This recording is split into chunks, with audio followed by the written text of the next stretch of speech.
Over the ridge, they could see it coming. Just a string of a few sad carts. They must not have heard about the raids. Rashal almost pitied them. These were all dirt farmers, nomads, and shepherds. They were all weak and ripe for the slaughter. Rashal licked his lips when he saw the lead cart. It was a young man leading the way. Good. They always gave good sport. Too many elders and children. No one to put up a decent fight. At least the children would fetch a fair price. But here was a young man on the cusp of his prime. He might even show a little bravery before Rashal cut him down. As the train of carts approached, the brigands emerged from their brush alongside of the road. They were 20 strong. The unscarred, they called themselves. Only those who had passed through the crucible of battle untouched by the enemy could join this band. Each one was a well-honed killing machine. Rashal grinned as the lead cart came to a stop. The road was narrow with ditches on either side. There was no way for them to turn around in time. Abaya threw down the reins and held up his hand, showing that he had no weapon. "You took a wrong turn, lad." "You can take whatever you want. We only have grain and other foodstuffs." "Oh, I think you have a bit more than that. Take the drivers and their beasts. They're worth enough. If they're really only carrying food, just burn it. It's not worth hauling it back to the ships." Rashal pointed a spear at Abaya, who still had his hands raised. "Oh, I was hoping for an armed escort, not some cowardly boy." Rashal smacked a hand against his bicep. "You know, a bit of fun. Something to test my strength." "Strength, you say?" Captain Fanuel Metellus threw off the canvas top covering the back of the cart. The enormous space marine moved like lightning and seized Rashal by his head before the warrior could even flinch. With a wet crunch, Fanuel crushed his head. "The flesh is weak!" The cry was echoed from the other carts as roughly 24 militia from the village leapt forth to fight the brigands, armed with the finest steel. The brigands were caught completely by surprise, and several fell to militia spears in the first few seconds. Fanuel proved himself truly to be the Golem of legend. Spear and sword shattered against him, his fist pulverized bone and iron alike. The Space Marine fought without bolter or chainsword. Abaya remembered he said it would be a waste of valuable fuel and ammunition on this scum. The speed with which the Golem tore through the bodies of men as if they were nothing. Well, it gave credence to his mantra. Compared to the might of the Golem, the flesh was truly weak. It was not long before the brigands broke and fled before the Golem's wrath. But they could not escape him. A horse going at full gallop could not match the speed with which the Golem moved. Each man was caught, crushed, and broken, sometimes pulled limb from limb as if they were nothing but cloth dolls. The last man he did not kill.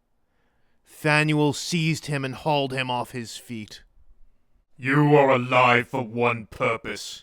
You will spread the word to your fellow degenerates, thieves, and murderers. I protect these lands, and these are my people." The man was shaking with fear, but still he marveled at the Marine's strength. You're like them, like the Master." "Who is your master?" "They are the greatest among us. They came from the stars to lead us to glory. The Master looks like you, but is so much more. If you truly mean to spare me this day, my only wish is to be there when you two cross swords. to see the master carry Phrygia to glory in the name of the Great Mother. Abaya walked up behind Phanuel. He played his part as the helpless cart driver well, but he was armed and armored beneath his heavy cloak, and the tip of his spear was blooded. The young man had grown strong, working the forges alongside the golem. The glory will belong to the Emperor and the Ashkenazi. We will drive you from our shores and our lands. The Ashkenazi are weak shepherds and dirt farmers. You hide behind this man of metal. Enough! Go! Tell your dark masters that I am here. Tell Phrygia that there is only death in the lands of Ashkenazi. Get out of my sight, filth! With that, Phanuel released the brigand, who ran off in the direction of the shore. Another like you. A space marine. But they can't be leading these murderers. How can a child of the Emperor turn to such wickedness? Phanuel was silent for a long time. The flesh is weak. With that, he moved forwards, heading to the coastal towns to liberate them and drive off any more invaders. Abaya followed after him with the other soldiers. The young man said nothing, and for the most part they traveled in silence. Eventually, Phanuel spoke. There was a battle before. A battle amongst the stars. The great ships that carried us through the aether of the void were shattered, and I only barely managed to escape here in my savior pod. It appears one of the great enemies, the traitors, survived as well. So they have a golem of their own? No. I am a man of discipline and restraint. Our enemy is a debaucherous monster who only seeks pleasures of the flesh, only excess, pursued with extreme cruelty. So, this is one of the things that lurks in the void. The ones you spoke of. The things that we must be prepared to fight. Only one small blot in the tapestry of darkness that envelops the galaxy. So, what happens now? We grow strong.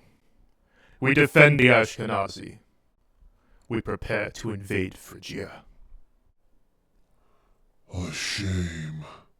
1,000 shames.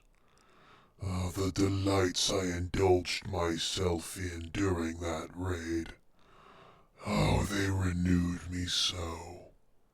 But now I hunger for nothing but the death of this golem. So, it seems that one of the Iron Hands survived. It is always such a pleasure to break one of their kind. They fear the touch of Slaanesh so much that they remove their flesh rather than try to resist her temptations. We struck. We killed and we took captives. When the ship was full to bursting with our prizes, I departed. And it was only upon my return did I hear the stories of the golem.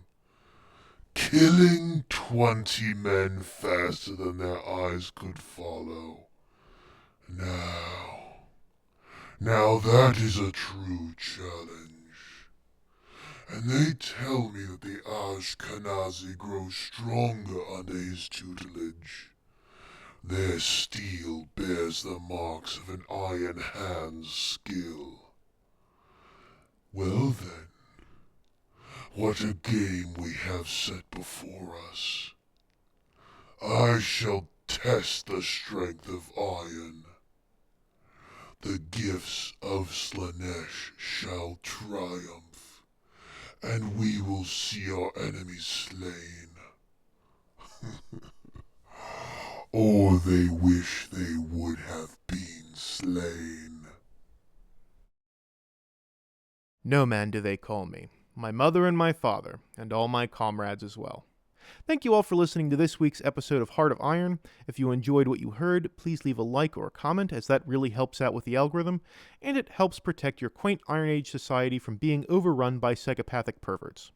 If you haven't already done so, please subscribe so you can hear more stories about big men in big ceramite suits using feral human civilizations to fight their proxy wars. And if you would like to support me, you can also do so via Patreon or PayPal, both of which will be linked below. And finally, if you have absolutely no idea what's going on, you can start the story from the beginning by clicking on the playlist, which should be appearing on screen right now. Thank you all very much again. No Man out.